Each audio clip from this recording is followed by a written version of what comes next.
Hello students, আমরা আগের ভিডিওতে ক্লাস 9-এর সাজেস্টিভ কোশ্চেন ফার্স্ট ইউনিট টেস্টের জন্য সলভ করেছিলাম গ্রুপ সি পর্যন্ত। তো এই ভিডিওতে আমরা গ্রুপ ডি থেকে দেখব। দেখো, ওজন বাক্সে বাটখারাগুলোর ভরের অনুপাত 5:2:2:1 রাখা হয় কেন? এই কোশ্চেনটা ধরে নাও তোমাদের পরীক্ষায় চলে এসেছে, এত ইম্পর্টেন্ট কোশ্চেন। এই অনুপাতে বাটখারা রাখলে সর্বনিম্ন সংখ্যক বাটখারা ব্যবহার করে 10 মিলিগ্রাম থেকে 211.10 গ্রাম পর্যন্ত যে কোনো মানের ভর পরিমাপ করা যায়, তাই এই অনুপাতে রাখা হয়। মেট্রোনাম কি? এটি একটি যন্ত্র যা শব্দ বা আলোর স্পন্দনের মাধ্যমে নিখুঁত সময় পরিমাপ করতে বা তালের ছন্দ বজায় রাখতে সাহায্য করে। ঠিক আছে, যারা মিউজিক নিয়ে কাজ করে তারা এই মেট্রোনাম কিন্তু ব্যবহার করে।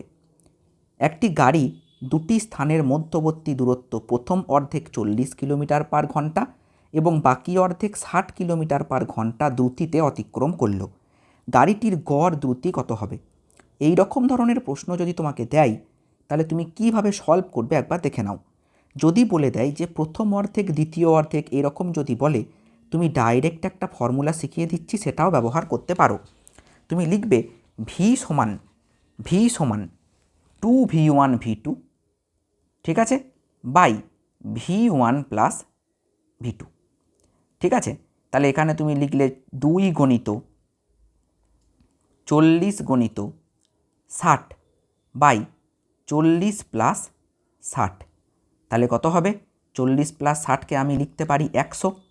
ঠিক আছে, তাহলে 0 0 0 0 কেটে দিলাম, 4 6 24 আর 24 দুগুণে 48, তাহলে 48 কিলোমিটার পার ঘন্টা। তুমি এইভাবেও কিন্তু করতে পারো। আবার এখানে যেমনভাবে কোশ্চেনটা করা আছে তুমি সেভাবেও করতে পারো। মোট দূরত্ব ধরি 2d, তাহলে প্রথমে সময় লেগেছে d/40, কারণ আমরা জানি দূরত্ব বাই বেগ সমান সময়, অর্ধেক অর্ধেক বলেছে তো, তাহলে এইটা d আর এইটা d। দ্বিতীয়টাতে সময় লেগেছে d/60, কারণ দ্বিতীয় ক্ষেত্রে বেগটা 60। এবার গড় দ্রুতি সমান মোট দূরত্ব বাই মোট সময়। মোট দূরত্ব তো 2d আর মোট সময় t1 প্লাস t2, তাহলে আমি লিখতে পারি কি 2d by d/40 plus d/60। দেখো, তারপরে তুমি এইটাকে ক্যালকুলেশন করো, তাহলে তুমি পেয়ে যাবে 48। বুঝতে পেরেছো? আবার তুমি এইভাবেও সমাধান করতে পারো, যেভাবে আমি তোমাকে দেখিয়ে দিলাম। লেখচিত্রের সাহায্যে এইটা প্রমাণ করো। যখনই বলবে তুমি প্রথমে আগে লেখচিত্রটা আঁকবে। কি করে আঁকবে? এই দিকে তুমি নেবে বেগ আর এই দিকে নেবে সময়। ঠিক আছে, লেখচিত্র টানলে এইটাকে লিখবে ইউ, যেটাকে আমরা বলি প্রাথমিক বেগ, আর এইটাকে বলবে ভি, যেটাকে আমরা বলি অন্তিম বেগ। ঠিক আছে, ওকে, তুমি একটা নাম দেবে ও এ বি সি ডি। এই যে টাইমটা, এটা হচ্ছে টি। এইটা সমতরণে গতিশীল কোনো কণার লেখচিত্র। এইবার এখানে দেখো, ধরি একটি বস্তু ইউ প্রাথমিক বেগ নিয়ে এ সমতরণে টি সময়ে এস দূরত্ব অতিক্রম করে এবং অতিক্রম করার পরে অন্তিম বেগ ভি লাভ করলো। তাহলে বেগ সময় লেখচিত্রে এটি একটি সরলরেখা এ বি দ্বারা প্রকাশ করা হলো। দেখো, আমি এ বি দিয়ে প্রকাশ করেছি। বেশ, আমরা জানি অতিক্রান্ত দূরত্ব সমান বেগ সময় লেখচিত্র ও সময় অক্ষের মধ্যবর্তী ট্রাপিজিয়মের ক্ষেত্রফল। তাহলে এস সমান ট্রাপিজিয়ম ও এ বি সি এর ক্ষেত্রফল। ঠিক আছে, এই ছবিটা অনুযায়ী দেখো, ট্রাপিজিয়ম ও এ বি সি এর যে ক্ষেত্রফল সেটাই হচ্ছে দূরত্ব, সেটা তুমি লিখে দিলে। বেশ, এবার ক্ষেত্রফল সমান আমরা জানি হাফ গণিত সমান্তরাল বাহুদ্বয়ের যোগফল গণিত উচ্চতা। ঠিক আছে, সমান্তরাল বাহুদ্বয় কোনটা বাবা? দেখো, একটা সমান্তরাল বাহু হচ্ছে গিয়ে ও এ আর একটা সমান্তরাল বাহু হচ্ছে বিসি। তাহলে আমি লিখব হাফ গণিত ও এ প্লাস বিসি গণিত এদের মধ্যবর্তী দূরত্ব, তার মানে ওসি বা এডি। ওসিও যা এডিও তাই। ঠিক আছে, তাহলে আমি লিখে দিলাম। দেখো, এবার ও এ মানে তো ইউ আর বিসি মানে তো ভি, তাহলে you plus V into T. ছবিটা দেখলেই তুমি বুঝতে পারবে। দেখো, ও এ মানে তো ইউ আর বিসি মানে ভি। বেশ, আবার আমরা জানি ত্বরণ এ সমান V minus U by T, সেখান থেকে তুমি টি পেয়ে গেলে, তাহলে টি সমান ভি মাইনাস ইউ বাই এ। এবার আমরা পেয়েছিলাম এত দূর পর্যন্ত। এবার দেখো 1 নং সমীকরণে টি এর মান বসিয়ে পাই, দিয়ে টি এর মান বসিয়ে দিয়েছি। 1 নং সমীকরণে টি ছিল, এই টি এর জায়গায় আমি ভি মাইনাস ইউ বাই এ বসিয়ে দিয়েছি। তাহলে কি পেলাম? হাফ গণিত, আমি লাইনটা তোমাদের জন্য একবার লিখে দেখাচ্ছি, V plus U V minus U by A. তাহলে কি পেলে বলো? Half into V square minus U square by A. তাহলে 2as, ঠিক আছে, এটা কিন্তু এই দিকে কিন্তু এস আছে, তাহলে 2as equal to V square minus U square.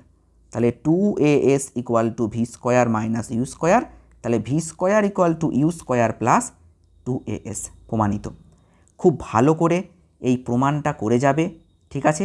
আর লেখচিত্রের সাহায্যে S equal to UT plus half AT square এই প্রমাণটাও দেখে যাবে, ঠিক আছে। তারপরে দেখো একটা অথবা আছে, একটি গাড়ি দুটি স্থানের মধ্যে প্রথম অর্ধেক দূরত্ব এত এবং বাকি অর্ধেক এত দ্রুতিতে অতিক্রম করলো, গড় দ্রুতি কত? ও এটা তো আগে করলাম, ঠিক আছে, 48 কিলোমিটার/ঘন্টা, ঠিক আছে। নিউক্লাইড কি? নির্দিষ্ট পারমাণবিক সংখ্যা এবং নির্দিষ্ট ভর সংখ্যা বিশিষ্ট কোনো পরমাণুর নিউক্লিয়াসকে নিউক্লাইড বলে। একটা উদাহরণ দাও, কার্বন নিউক্লাইড, ঠিক আছে, সি, নিচে 6 ওপরে 12, তার মানে 6টা প্রোটন, আর প্রোটন প্লাস নিউট্রন হচ্ছে 12টা। পরে বলছে একই মৌলের বিভিন্ন নিউক্লাইড থাকতে পারে কি?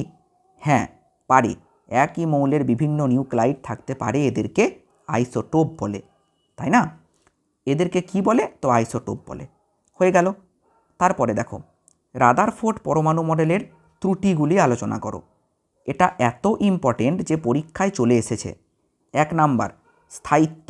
ম্যাক্সওয়েলের তড়িৎচুম্বকীয় তত্ত্ব অনুযায়ী ঘূর্ণায়মান ইলেকট্রন ক্রমাগত শক্তি বিকিরণ করবে এবং তার কক্ষপথের ব্যাসার্ধ কমতে থাকবে, ফলে একসময় ইলেকট্রনটি নিউক্লিয়াসের ওপর আছড়ে পড়বে এবং পরমাণুর অস্তিত্ব বিলুপ্ত হবে, কিন্তু বাস্তবে পরমাণু অত্যন্ত সুস্থিত, ঠিক আছে। কিন্তু রাদারফোর্ড বলেছিল যে সবসময় শক্তি বিকিরণ করবে। ওকে, নেক্সট, বর্ণালী। শক্তি বিকিরণ নিরবিচ্ছিন্ন হলে পরমাণুর বর্ণালীও নিরবিচ্ছিন্ন হওয়া উচিত ছিল, কিন্তু বাস্তবে আমরা রেখা বর্ণালী পাই, তাই ইলেকট্রন সবসময় কিন্তু শক্তি বিকিরণ করে না, ঠিক আছে। যখন লোয়ার স্টেট থেকে হায়ার স্টেটে যায়, নিচের কক্ষপথ থেকে ওপরের কক্ষপথে যায়, তখনই কিন্তু শক্তি বিকিরণ করে। তো চলো দেখা হচ্ছে আবার পরের সেট নিয়ে, ঠিক আছে।